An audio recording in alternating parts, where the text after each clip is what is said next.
Hello friends, आपके अपने ही channel ठीक है में स्वागत है। सुबह का वक्त है, रुख करते हैं शिक्षा विभाग बिहार सरकार द्वारा जो अधिसूचना जारी हुई थी उसकी तरफ।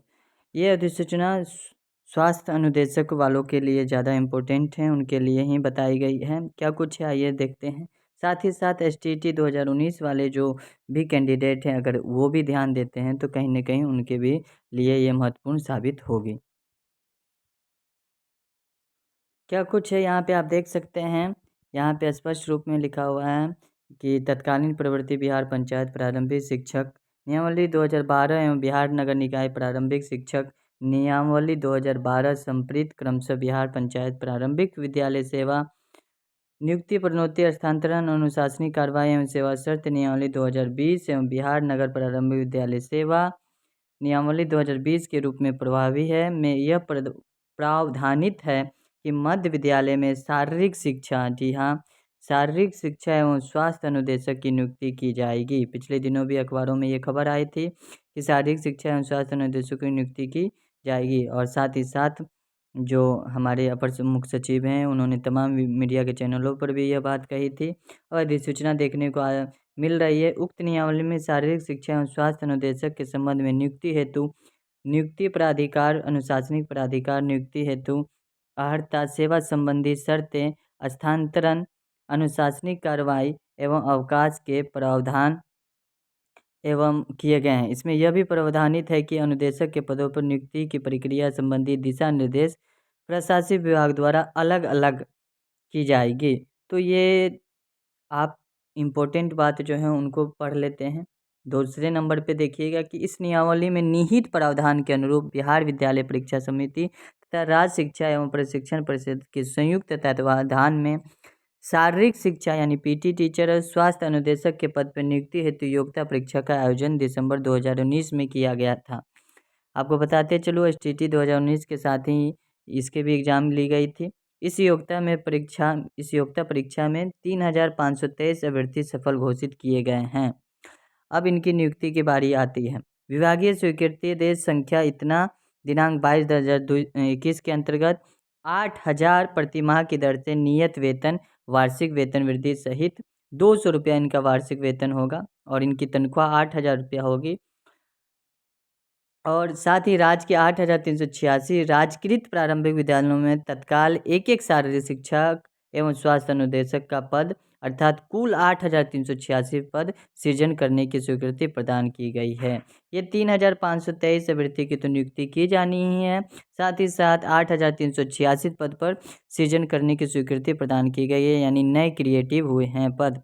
चौथा नंबर पे ध्यान दीजिएगा, तो चौथा नंबर पे क्या है कि बच्चों को मुफ्त एवं अनिवार्य शिक्षा अधिनियम है 2009, तो आप देख सकते हैं, डिटेल्स को पढ़ लीजिएगा इसको रोक कर, ठीक है।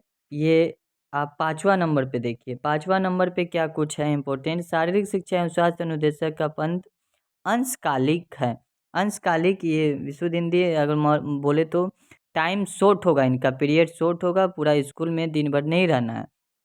स्कूल टाइम में विद्यालय के प्रधानाध्यापक या प्रभारी प्रधानाध्यापक द्वारा विद्यालय के समय सारणी तैयार करने के क्रम में, रूटीन तैयार करने के क्रम में शारीरिक शिक्षा एवं स्वास्थ्य अनुदेशक के लिए घंटी का निर्धारण इस प्रकार से करना होगा कि इन्हें विद्यालय की पूरी अवधि तक विद्यालय में रहने की बाध्यता नहीं हो।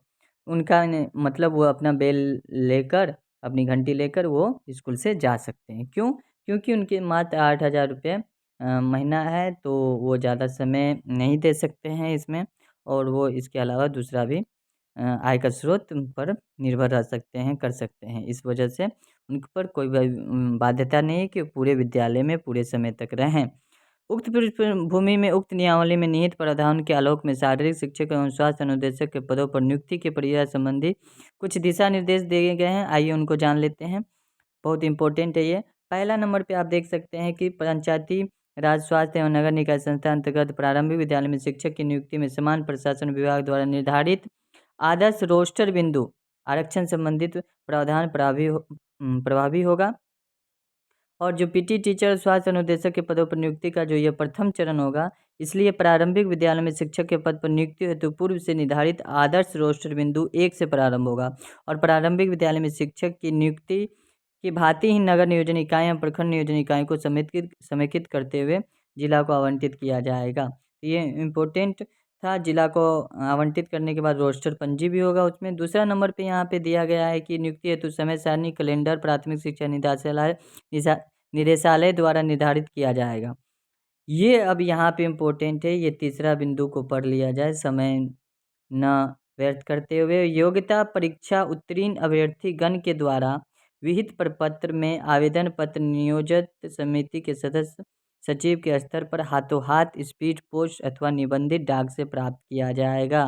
फिर से एक बार दोहरा दूं, योग्यता परीक्षा उत्तीर्ण अभ्यर्थीगण के द्वारा विहित प्रपत्र में आवेदन पत्र नियोजन समिति के सदस्य सचिव के स्तर पर हाथों हाथ या स्पीड पोस्ट या निबंधित डाक से प्राप्त किया जाएगा।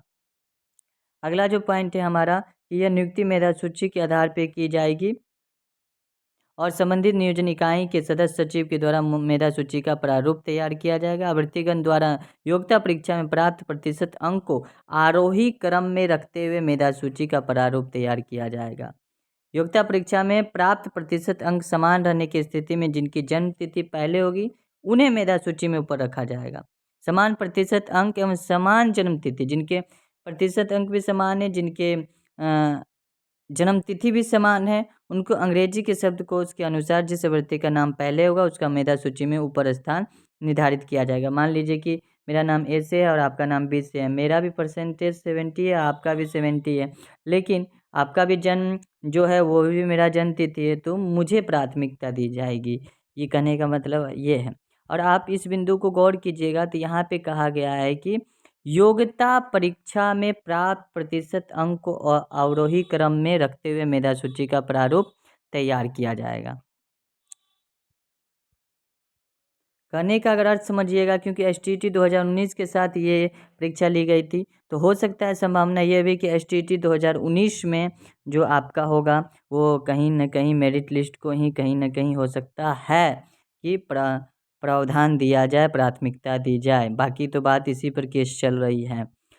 तो जैसे कि इसमें बहाली हो रहा है कि योग्यता परीक्षा में जैसे कि जितनी अधिक प्रतिशत होगी उसको आरोही क्रम में रखते हुए उनका मेरिट लिस्ट तैयार किया जाएगा। तो हो सकता है STT 2019 में जो परीक्षा दिए हैं मेरिट लिस्ट में जिनका अंक प्रतिशत जितना ज़्यादा है उनको फ़ायदा हो सकता है, क्योंकि इसके प्रारूप के अनुसार ऐसा माना जा रहा है। लेकिन सरकार आगे क्या करती है, क्योंकि अभी हाल ही में नियमावली चेंज करने की बात हुई थी, 2020 में संशोधन हुआ है। अब सरकार मेरिट लिस्ट के आधार पर बहाली लेती है कि जितना नंबर है उसमें, या BA प्लस B.Ed का आधार बनाती है। ये वक्त ही अब तय करेगा, क्योंकि अभी नियमावली संशोधित जो हुआ है वही सभी के सामने अभी प्रत्यक्ष नहीं है। और आप देख सकते हैं कि नियुक्ति प्राधिकार से अनुमोदन प्राप्त कर इसे औपबंधिक रूप से कम 15 दिनों तक जिला के NIC के वेब पोर्टल पर प्रकाशित करते हुए आपत्ति प्राप्त किया जाएगा। आपत्ति का निराकरण किया जाएगा। तमाम बातें दिया हुआ है। जिला स्तर पर जिला प्राधिकारी के परामर्श से जिला शिक्षा पदाधिकारी द्वारा निर्धारित कैंप में मेधा सूची में सम्मिलित अभ्यर्थियों को आमंत्रित करते हुए उनके प्रमाण पत्र की प्रारंभिक जाँच की जाएगी। कैंप में अनुपस्थित रहने वाले अभ्यर्थियों का अभ्यर्थित्व समाप्त मानते हुए उपस्थित अभ्यर्थीगण अंतर्गत अंतिम मेधा सूची और रोस्टर बिंदु को ध्यान में रखकर चयन सूची प्रकाशित की जाएगी। अगर आप इसमें शामिल नहीं होते हैं, जो कैंप लगाया जाता है, तो आपकी जो है दावेदारी समाप्त कर दी जाएगी। ठीक है। चयनित अभ्यर्थियों के प्रमाण पत्रों की जांच कराकर उन्हें नियुक्ति पत्र संबंधित नियुक्ति प्राधिकार द्वारा निर्गत किया जाएगा। इम्पोर्टेंट बात यही थी। आप देख सकते हैं अरशद फिरोज का उप सचिव शिक्षा विभाग का यह हस्ताक्षर है, और साथ ही साथ ये दिनांक कब का है, 17/12/2021। यहाँ पे आप ध्यान दीजिएगा, 17/12/2021। तो आज का मुख्य बात यही थी, आपने देख लिया। वीडियो पसंद आया तो लाइक ज़रूर करिएगा, और साथ ही साथ चैनल पे अब तक अगर नए हैं तो चैनल को सब्सक्राइब कर बेल आइकन प्रेस कर दें, और अपने साथियों के साथ जो जिनके लिए इम्पोर्टेंट उनके साथ शेयर करना ना भूलें। धन्यवाद।